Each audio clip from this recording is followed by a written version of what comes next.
Hello students, welcome to my class. আজি মই অনুশীলনী 4.3 question number 1 or 3 পৰা কৰিম। ইয়াৰ আগৰ ভিডিঅ'টোত question number 1 or 1 and 2 কৰিছিলো। তো আজি question number 1 or 3, 4, 5 and 6 এই ভিডিঅ'টোত সামৰি ল'বলৈ মই চেষ্টা কৰিম। ঠিক আছে? তো সময় নষ্ট নকৰাকৈ question number 3 পৰা ষ্টাৰ্ট কৰো সমাধান কৰিবলৈ।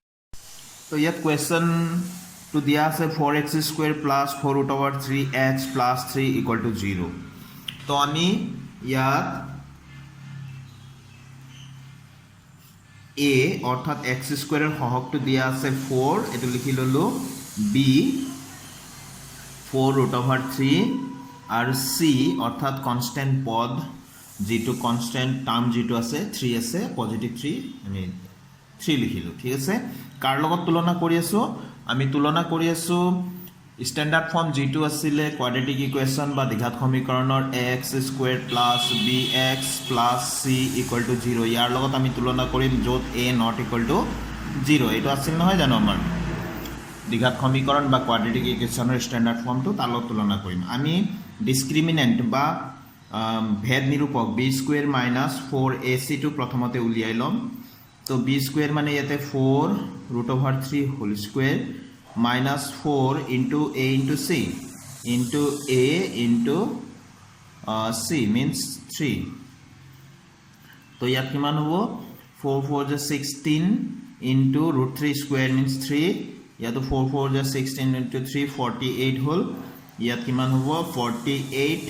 minus 48 equal to 0 तो आमी किमान पालो b square minus 4ac equal to 0 तार माने যেটো প্রদত্ত দ্বিঘাত সমীকরণ আছে তারে b স্কয়ার মাইনাস 4ac হলে দুটা বাস্তব মূল থাকিব কিন্তু বাস্তব মূল দুটা কি হ'ব সমান হ'ব যেহেতু b স্কয়ার মাইনাস 4ac 0 ওলাইছে হয়নে তো মই লিখি দিলো এতেকে প্রদত্ত দ্বিঘাত সমীকৰণৰ দুটা সমান বাস্তব মূল থাকিব যেহেতু b স্কয়ার মাইনাস 4ac 0 হয় এটা এনেকে তোমালোকে লিখি দিবা তার পিছত আমাক প্ৰথমতে চেক কৰি লব দিছিলে যে বাস্তব মূল থাকে না না থাকে অর্থাৎ রুট থাকিব না না থাকে হেতু কৈছিলে তার পিছত তোমার বর্গ সম্পূরণ পদ্ধতির সহায়ত মূল কেটা উলিয়াব দিছিলে মানে বাই কমপ্লিটিং স্কয়ার মেথডৰ সহায়ত রুট বিলাক উলিয়াব দিছিলে ঠিক আছে তো আমি স্টার্ট করো ইয়াতে কি আছে 4x square plus 4 root over 3x plus 3 equation তো আকৌ এবাৰ লিখি ললো তো ইয়াতে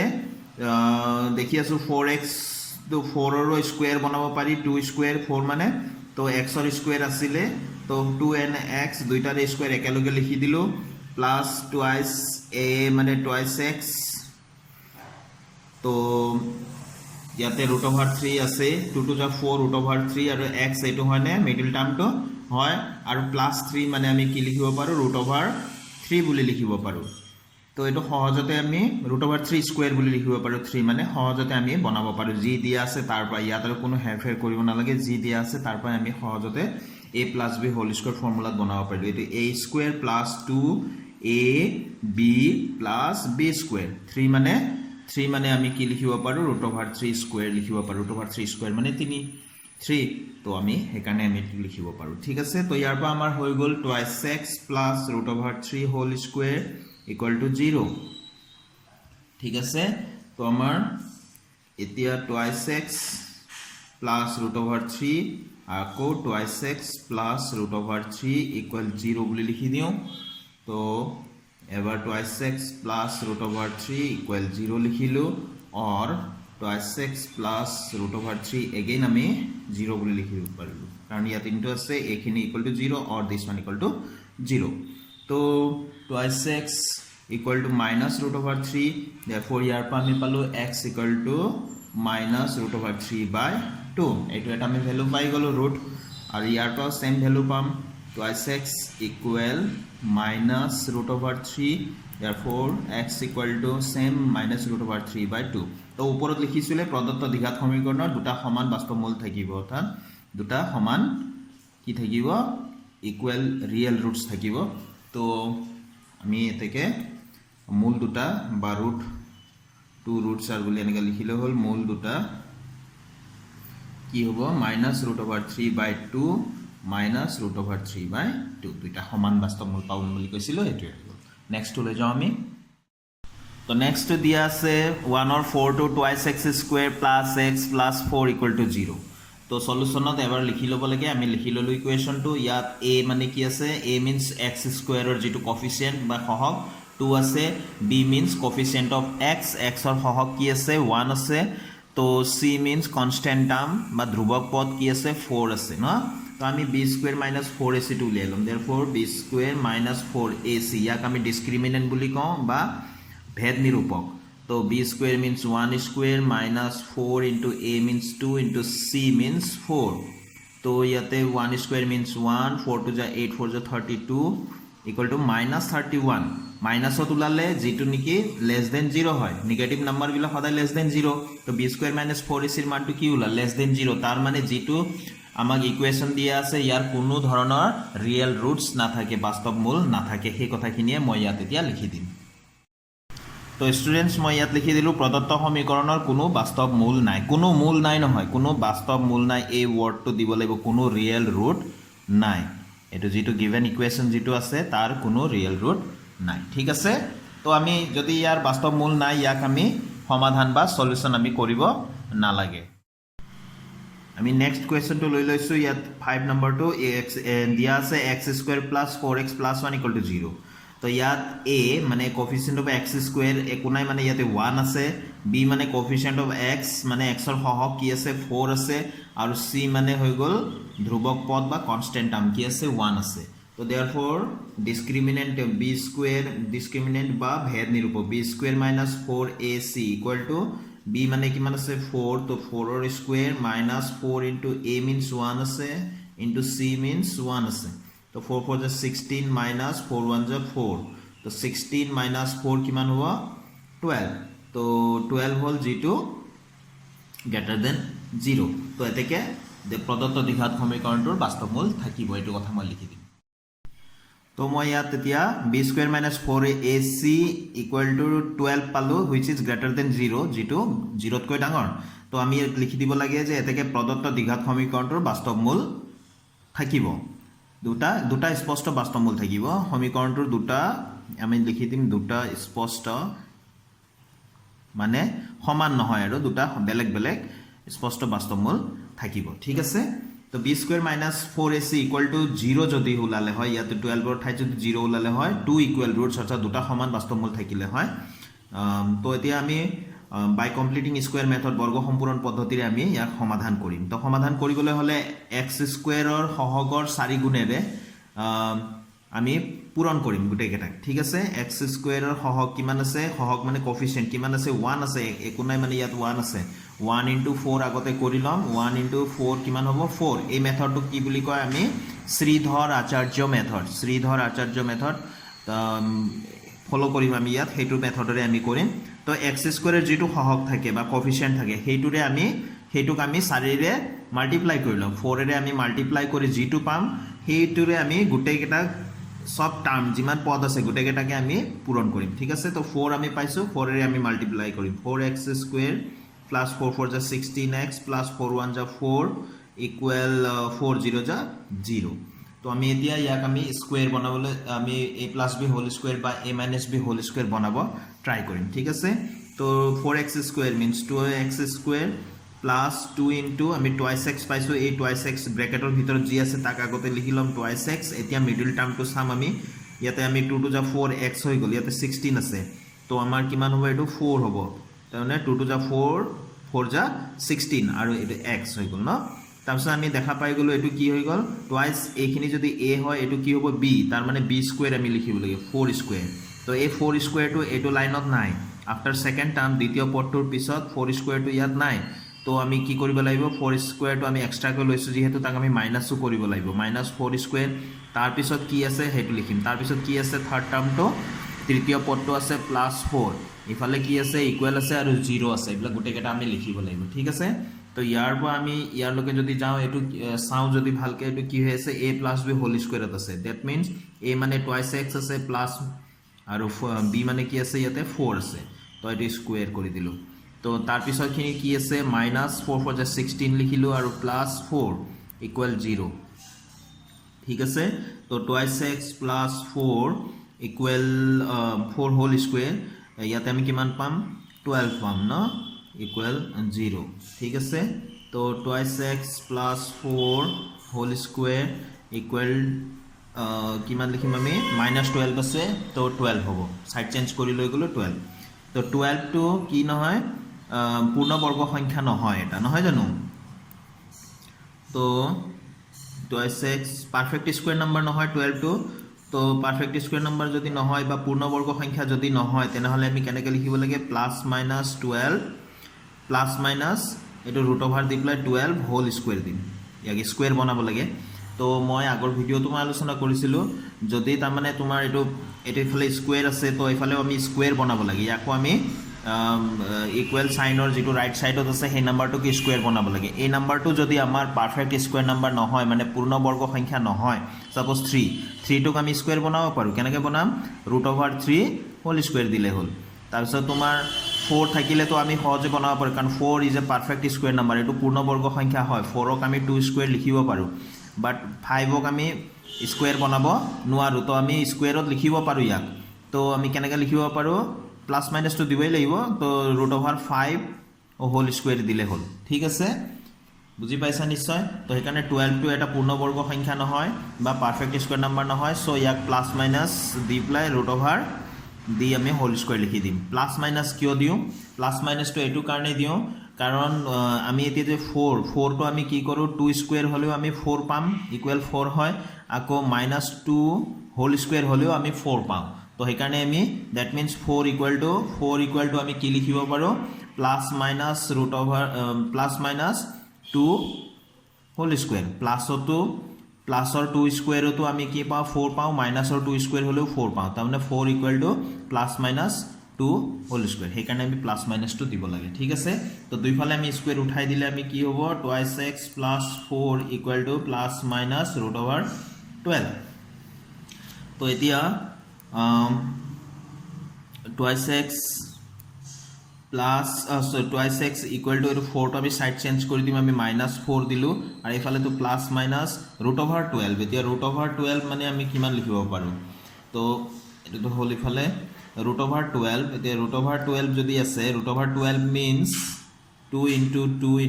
3 নহয় জানো 2 to 4 3 * 12 তো 2 * 2 that means 2 square 2 square into 3 তো 2 square যাৰ স্কয়াৰ আছে হি বাহিৰত ওলাই আহিব পাৰিব তো 2√3 তো 12 means 2√3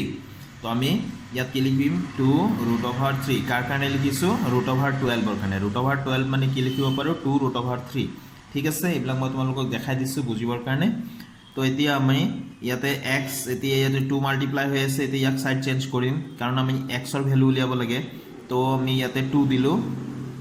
সাইড চেঞ্জ হলে 2 টু কোড যাব ডিনোমিনেটৰত যাব তো এই দুটাৰ পৰা আমি এই দুটা পদৰ পৰা দুইটা টাৰ্মৰ পৰা আমি কি কমন ল'ব পাৰো 2 কমন ল'ব পাৰো আমি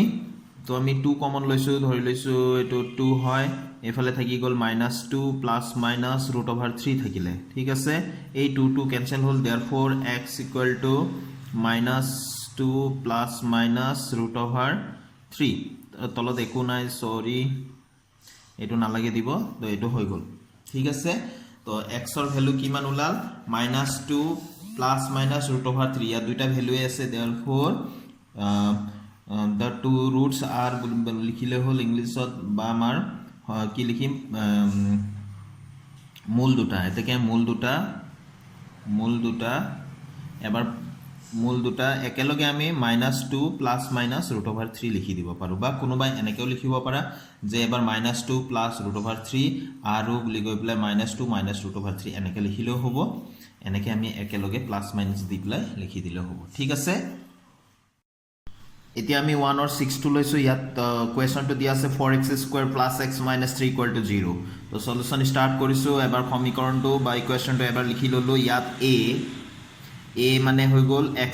ৰ কোফিচিয়েন্ট যেটো 4 আছে b মানে হৈ গল x ৰ কোফিচিয়েন্ট যেটো +1 একো নাই মানে ইয়াতে 1 থাকিবই সদায় তো +1 আৰু যেটো c অৰ্থাৎ কনস্ট্যান্ট টাৰ্ম বা ধ্ৰুবক পদ কি আছে -3 তো আমি ইয়াৰে ডিসক্ৰিমিনেন্ট বা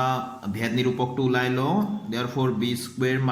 4ac যেহেতু আমাক চেক কৰিব দিছে হেকাৰণে আমি কৰি আছো নহলে আমি ডাইৰেক্ট সমাধান বা সলিউশন স্টাৰ্ট কৰিব লাগে ইয়াত আমাক ফাৰ্স্টত টেস্ট কৰি ল'ব দিছে যে ৰুট থাকে নে নাথাকে মূল বৰ্তে নে নবৰ্তে আমাক চাই ল'ব দিছে তো b স্কয়ার - 4ac b মানে 1 স্কয়ার তো b মানে 1 আছে তো স্কয়ার আছে কাৰণে স্কয়ার দিলো -4 ইনটু a মানে 4 ইনটু c মানে আছে -3 তো 1 স্কয়ার মিন্স 1 আৰু 4 for the 16 3 যা 48 মাইনাস মাইনাস প্লাস 48 তো ইয়াতে কিমান হ'ব 49 হ'ব which is greater than 0 তো এতিয়া যেহেতু b square - 4ac value equal to 49 ওলাল যেটো গ্রেটার দেন 0 হয় এতেকে আমি লিখি দিম প্রদত্ত সমীকৰণটোৰ গিভেন ইকুৱেশ্যনটোৰ দুটা স্পষ্ট বাস্তৱ মূল থাকিব অৰ্থাৎ দুটা আনইকুৱেল ৰিয়েল ৰুটস থাকিব তো বৰ্গ সম্পূৰণ পদ্ধতি বুলি আমি লিখি ললো যেহেতু বৰ্গ সম্পূৰণ পদ্ধতিৰে আমাক সমাধান কৰিব দিছে তো বৰ্গ সম্পূৰণ পদ্ধতি ইংলিছত আমাৰ এটো কি হ'ব বাই কমপ্লিটিং স্কয়াৰ মেথড তো 4x square plus x minus 3 এবাৰ আমি লিখি ললো ইকুয়াল 0 দিয়া আছে তো আমাৰ আমি শ্ৰীধৰ আচাৰ্য মেথড কৰি আছো কি মেথড কৰি আছো শ্ৰীধৰ আচাৰ্য মেথড বা পদ্ধতি এটো কৰি আছো তো ইয়াত আমি কি কৰিব লাগে প্ৰথমতে ইয়াতে আমি লিখি দিব লাগে যে আমি লিখি দিম x স্কয়াৰৰ সহগৰ 4 গুণেৰে পূৰণ কৰি পাম তাৰ মানে কোএফিচিয়েন্ট অফ x স্কয়াৰৰ যেটো কোএফিচিয়েন্ট অফ x স্কয়াৰ যেটো আছে হেইটোৰে আমি হেইটোক আমি কি কৰিম 4 টাইম বনাই লম 4 গুণ কৰি লম 4 * 4 কিমান হ'ব 4 * 4 16 হ'ব 16 এৰে আমি সবকে আমি মাল্টিপ্লাই কৰিম ঠিক আছে তো আমি 4 16 4 যা 64 x square plus 16x minus 16 3 যা 48 ইকুয়াল টু 0 শ্রীধর আচার্য মেথডৰ এটা এডভান্টেজ হল কি তোমাৰ কতো তোমাৰ কি নাহে ফ্ৰ্যাকশন নাহে আমাৰ ভগ্নাংশ নাহে ঠিক আছে তো আমি এতিয়া কৰিম 8x হোল স্কয়াৰ 64 মানে 8 স্কয়াৰ আৰু x ৰ স্কয়ার আছে দুইটা মিলাই 8x হোল স্কয়ার লিখি দিলো প্লাস 2 ইনটু 8x টো আগত লিখিম 8x টো লিখাৰ পিছত আমি এই মিডল টার্মটো চাম 8 2 যা 16x হৈ গল हैना 8 2 যা 16x এটো 16x অলরেডি কমপ্লিট তো কমপ্লিট হোৱাৰ পিছত এতিয়া আমি ইয়াতে আৰু বেলেগ আমি মাল্টিপ্লাই কৰিব নোৱাৰো এটলিষ্ট 1 টু মাল্টিপ্লাই কৰিব যেটো 1 এৰে মাল্টিপ্লাই কৰিলে তো 16 ইনটু 16 এ থাকিব সেই কাৰণে আমি মাল্টিপ্লাই কৰিব পাৰো 1 তো 1 দেখাৰ লগে লগে টুৱাইস a যদি এইখিনি হয় দ্যাট মিন্স b হৈ গল 1 প্লাস b স্কয়ার আমি দিম তো প্লাস b স্কয়ার 1 স্কয়ার দিয়াৰ লগে লগে আমি 1 স্কয়াৰ ইয়াত কত নাই তো -1 স্কয়াৰও আমি কৰিব লাগিব তাৰ পিছত এই -48 যেটো অৰিজিনাল আছে হেটো আমি ইয়াত লিখিব লাগিব ইকুয়াল 0 ঠিক আছে তো ইয়াৰ পৰা আমি যদি ইয়ালৈ চাও এটো হৈ গল a + b হোল স্কয়ার ফর্মুলাত আহি আছে তো 8x + 1 whole square that means a + b whole square লিখি দিলো -1 স্কয়ার মিন্স 1 - 48 ইকুয়াল টু 0 তো 8x + 1 হোল স্কয়ার এটো হ'ব -49 আমি পাম ইকুয়াল টু 0 তো 8x + 1 whole square equal to এটো 49 হ'ব 49 মিন্স উই ক্যান রাইট কিমান লিখিব পাৰো +1 স্কয়াৰ 49 মানে আমি কি লিখিব পাৰো +-7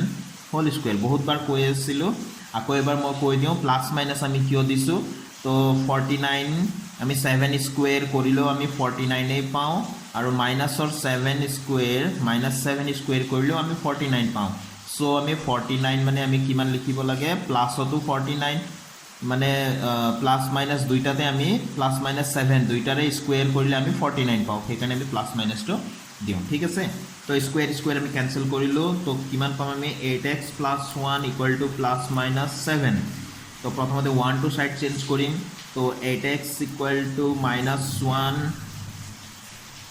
+-7 তো 8x এনে কৰি দিম 8x ইকুয়াল টু -1 এবাৰ +7 দিলো or 8x ইকুয়াল -1 - 7 এবাৰ প্লাসত লিখিলো এবাৰ মাইনাসত লিখিলো ঠিক আছে তো x ইকুয়াল টু এটো কিমান হ'ব 7 - 1 7 - 1 কিয়নো 6/8 therefore 2 3 যা 6 2 4 যা 8 therefore x টো আমি কিমান পাম ইয়াতে ভ্যালু অফ x ইয়াত ওলাই গল 3/8 4 এটা পাই গ'লো ইয়াত আমি কিমান পাম এতিয়া x ইকুৱেল টু এটো -1 -7 -8 আৰু 8 টো ইয়াত মাল্টিপ্লাই হৈছে তো ডিনোমিনেটৰটো যাব 8 1 যা 8 that means x equal two -1 পালো তো আমি ৰুট দুটা পাই গ'লো আমি মূল দুটা কি পালো 3/4 আৰু -1 এটাকে আমি হেকত দেখি দিম এটাকে মূল দুটা মূল মানে ৰুট ইংলিছত যদি কোৱা যায় মূল দুটা root দুটা আমাৰ কি হয় two roots are 3/4 and -1 এইটো হৈ গ'ল আমাৰ সলিউশন তো আজিৰ ভিডিওটোত মই ইয়াতে সামৰিছো থ্যাংক ইউ